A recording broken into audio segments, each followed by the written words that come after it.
onwe ya nwoke adịgo ka ọ ga-adị na ịgbazifa na-alụ nwambada ka osi aside anọ m n'ogbe yetego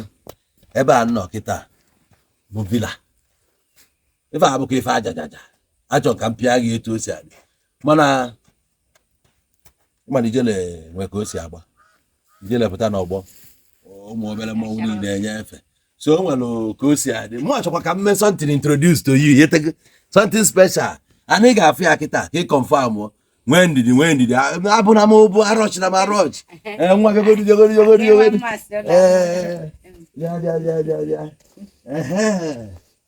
ụmụ iyo ihe tegara yakọta wee mụ na anyị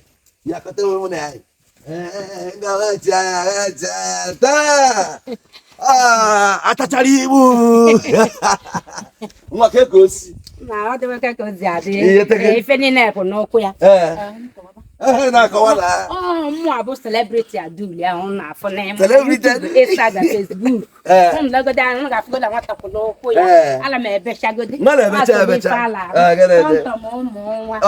sitati ụmụ nwa ụmụ Naija na-ebechagodi ụmụ Naija akwụgodo n'okwu fa anyị so na ife anyị na-arụ fọ Naija anyị bụ ndị a goziri agozi Jehova mere anyị eze obiligwe na-agba fesila ndụ anyị mụ bụ celebrity Aduli ahụ m na-afụkasị ma na YouTube, Instagram, Facebook ma TV onye mmiri anọkwana na-abụ my brother Olowu Igbo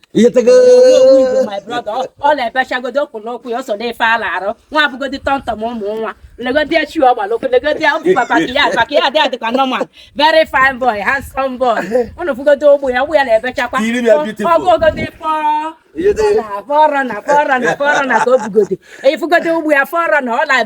na-ebechagodo ọkwụgodi n'okwu ya ụmụ nwa fugodi ya ges fugodi ya ha na-eko akwa na onye bụ igu ka egwu na eze my brother ebutego ike onye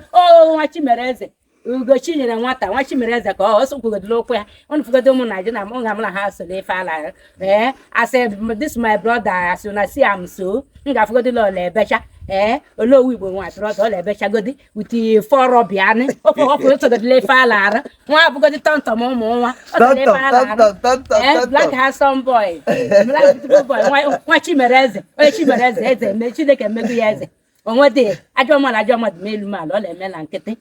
ụlọ mfụgodile ọla ebecha nwa akwụdoro okwu ya ụmụ Naịja Chineke goziri agozi ndị mmadụ bịa na-afụgodo o nwere ka ata gị na-adị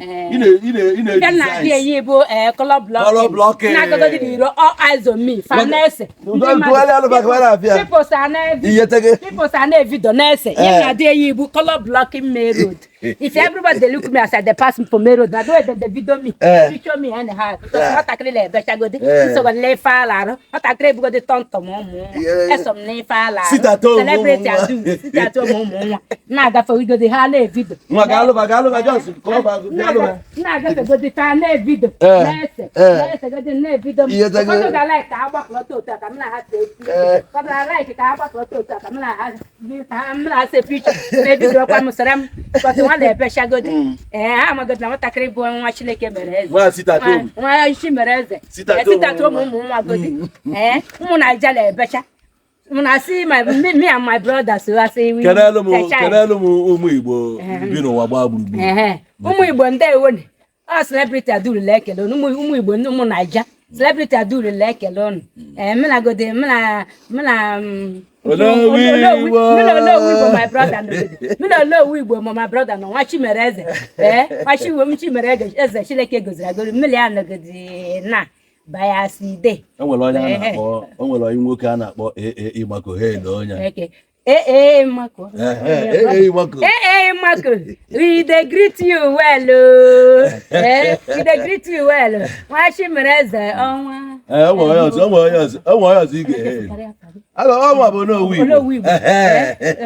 O nwere ọzọ nchọ ka ikenelu m. Kenelu m oke nwa Igbo niile. Ngwa kenebịa oke nwa Igbo niile. Celebrity Aduli lekele gị. Celebrity Aduli lekele gị ne. Na ekele nwanne m nwoke Kesila Imoni. Kesila Mpopo. Nwanne nwoke Kesila Imoni onye ego. Celebrity Aduli lekele gị mmele Olowu Igbo nọ na. Anyị sị ka anyị kelee gị mmele Olowu Igbo nọ. Nwanne ebese nwa Chimereze Ugochi nyere nwata. Amelia nọ na. So Kesi anyị lekele gị. Kesila Mpopo. Celebrity Aduli. abụ onye uli from ụmụ uli ndị atụ obi ndị apam anyị bikwa n'afọ na saịdị anyị bikwa n'afọ na saịdị la mampụta ahụ mana ebe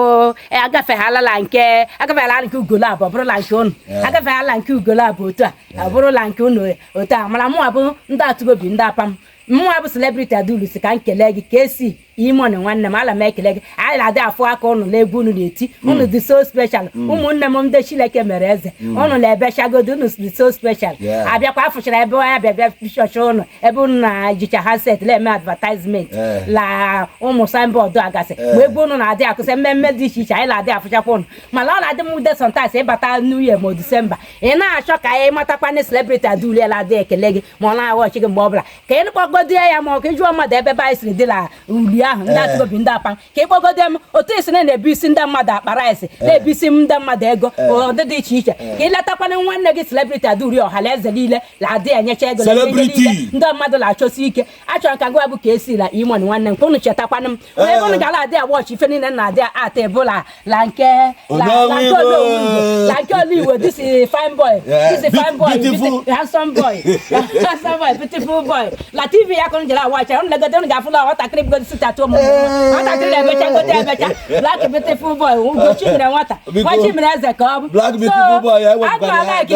mma alaiki ka esi ngila Imoni ka unu chetakwana celebrity Adaulu otole nji wee kelebe unu mana na mụ na ọta Disemba New Year asụrụ bichiri ndị mmadụ akpara isi ke ndị mmadụ ego ma onye na-anọkọta ka ijikwa na celebrity Adaulu nwanne ụna eziokwu lasị la onye ọma ala abụ eze ala nna ya ụnụ gala ahụchakwa m mmala anụkwa mmala onye ọma ala agaghị abụ eze ala nna ya ka mụ jemere nwanne ụnụ ihe nwe ekele efe agbọtala eme ya n'obodo ọ dịghịkwa mma ọ sịkwa onye nwanne ya bebere ma ọ bụ ọkwa nwanne mmadụ ji echeta ya mgbe ọ dị ihe ọbụla mere ma ihe ọbụla gabara n'isi o cheta ya ịmana ịpụọ iro la emekwa iriru aga ihe anya na-emela irekwa ire ajakwa amachakwa gị abụghị ụmụnne gị so ka unu cheta nke esila Imoni adegrit unu dịgodi so special ụmụnne m unu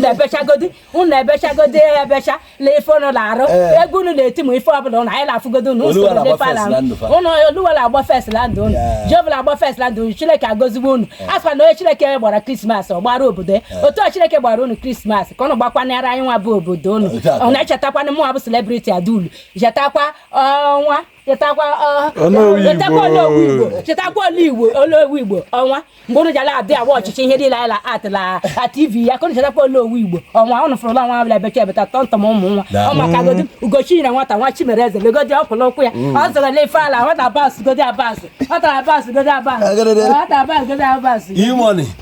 ife a bụ nwanne gị nwaanyị so dịka isi afịa ọ bụ na efu ebe anyị nọ n'ogbe anyị nọ na village so nsị ka nwanne gị nwaanyị ka o helu oge so o helu gị unu kenesi unu ncha niile o nwere ebe ọ na-atụji aka na a na-emesi na-echetakwa na ọkwa unu ga-ebi udo nke unu na we go build our own ọ gị nwa ka ọ dịrị ewepụtakwu ya ụwa niile afịa so ọ bụrụ na ndị mmadụ na-eche n'ọsọ na Lagos ka ihe niile na-eme mụnwa chọrọ ịgwa ha na-asị na anyị nwekwara ya n'ogbe a ịghọtago anyị nwa ga-edevelopụ nke anyị nke a bụ nke anyị iche ndị ọzọ mee nkefa but we go do our own ịghọtago mana anyị nwere mọchị ogologo okwu adịrọ n'ụka mgbede enughoro ọmụ bụ black beautiful boy ewepụkwana ya black beautiful handsome boy ịghọtago mana udo a tachara igbu ka mụ na ya nọrọ kịta ka anyị gbado anya emesịkwa na anyị ga-alụkwa again